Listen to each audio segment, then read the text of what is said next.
दोस्तों नमस्कार, मैं हूं लोको पायलट गोपाल। आज की इस वीडियो में जानेंगे जैसे ही इंडियन रेलवे में आप असिस्टेंट लोको पायलट के रूप में भर्ती होते हैं, यानी आपका सिलेक्शन होता है, तो रेलवे की तरफ से आपको कौन कौन सी सुविधाएं दी जाती है। पिछले वीडियो में आप लोगों का लगातार कमेंट रहा था कि शादी में कितना दिन का छुट्टी मिलता है। किसी का कमेंट था कि 8वां पे कमीशन में हमको कितना सैलरी मिलेगा, बोनस कितना मिलता है। तो बहुत तरह की क्वेरी आप लोगों के मन में थी, तो हम सोचे कि क्यों ना एक सेपरेट वीडियो बना दिया जाए जिसमें कि आपको पता चले कि रेलवे की तरफ से ये सारी सुविधाएं दी जाती है। तो सबसे पहले हम शुरुआत करते हैं सैलरी से, क्योंकि सबसे बड़ा मोटिवेशन स्टूडेंट को या जो भी तैयारी करता है लोग इसी के लिए पढ़ते हैं। तो हर महीने के अंत में आपको 28 से 31 तारीख तक के बीच में आपको सैलरी मिल जाएगी। तो कहने का मतलब आपकी सैलरी हमेशा अप टू डेट रहेगी और सैलरी इतना मिलेगी कि आपके लिए पर्याप्त होगा। उसके बाद दूसरा है पास फैसिलिटी। पास में आप फ्री ऑफ कॉस्ट में ऑल ओवर इंडिया में कहीं भी घूम सकते हैं, यानी इस पर टिकट बुकिंग कर सकते हैं। और पीटीओ में रिजर्वेशन प्राइस का 1/3 लगेगा, यानी 300 रुपया किसी टिकट का किराया है तो आपको वहां 100 रुपया लगेगा। और 5 साल तक थर्ड क्लास एसी का पास मिलेगा और 5 साल जैसे ही क्रॉस करेंगे आपको सेकेंड क्लास एसी का पास मिलेगा। उसके बाद जैसे जैसे आपका प्रमोशन होगा all over India first class AC में भी सफर करने का मौका मिलेगा। तीसरा है रेलवे क्वार्टर। भारतीय रेलवे अपने कर्मचारी के रहने के लिए हर जगह क्वार्टर की व्यवस्था की है, और अगर क्वार्टर में नहीं रहना चाहते हैं तो वह आपको एचआरए देती है, यानी हाउस रेंट अलाउंस, जो कि अलग अलग सिटी के लिए अलग अलग है। 10%, 20% और 30%। जो कि रिमोट एरिया में रहते हैं उसको 10%, जो मिडिल क्लास के इस शहर में रहते हैं उसको 20%, और जो मेट्रो सिटी में रहते हैं उसके लिए 30% एचआरए दिया जाता है। चौथा है मेडिकल फैसिलिटी। आपको और आपके परिवार के मेंबर को जहां पर आप रहेंगे वहां एक हेल्थ यूनिट रहता है, वहां पर आप ट्रीटमेंट फ्री ऑफ कॉस्ट में करवा सकते हैं। अगर वहां नहीं हुआ तो डिवीजन लेवल में जा सकते हैं और वहां ट्रीटमेंट करवा सकते हैं। अगर वहां भी ठीक नहीं हुआ तो सेंट्रल लेवल का एक हॉस्पिटल है, सेंट्रल हॉस्पिटल, वहां जाके ट्रीटमेंट करवा सकते हैं।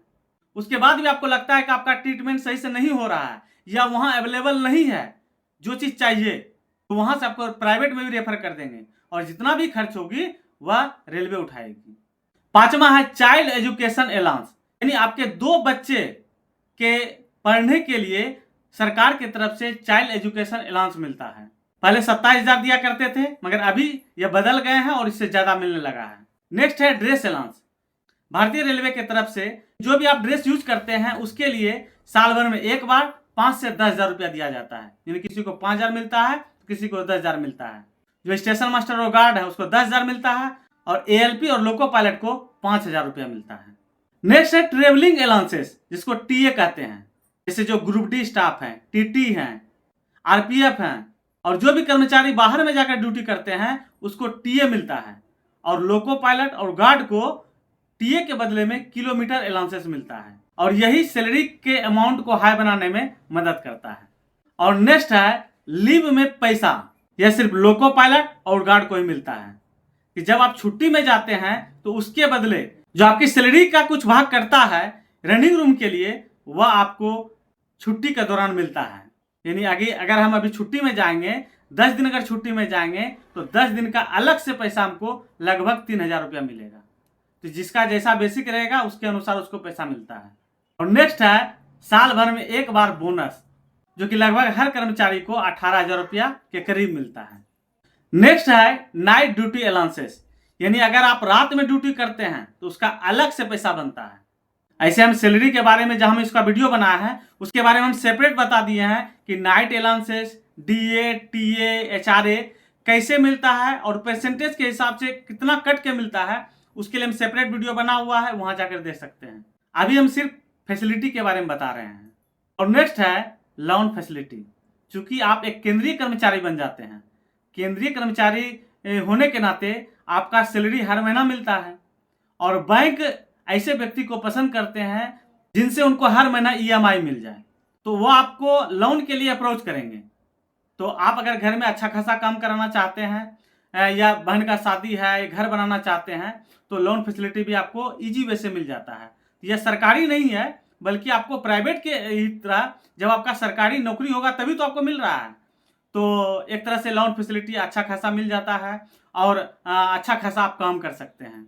और नेक्स्ट जो होता है, जो रेलवे की तरफ से मिलता है, वह है कर्मचारी का एक्सीडेंटल बीमा।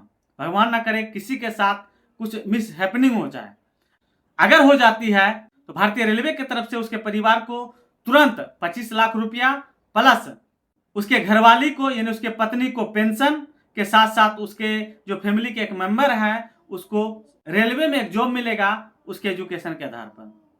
तो ये सारी फैसिलिटी जैसे आप रेलवे ज्वाइन करते हैं तो आपको मिलना प्रारंभ हो जाती है। तो ये मोटा मोटा जो फैसिलिटी थी वो सब आपको बताएं। अगर कुछ फैसिलिटी छूटी हुई है तो आप हमको कमेंट में बता सकते हैं, या कोई और क्वेरी है तो वो भी पूछ सकते हैं। साथ ही जानकारी अगर अच्छी लगी हो तो वीडियो को एक लाइक कर जरूर कीजिएगा, और अभी तक चैनल को सब्सक्राइब नहीं किए हैं तो चैनल को सब्सक्राइब करके बेल आइकॉन के ऑल बटन को प्रेस कर दीजिएगा।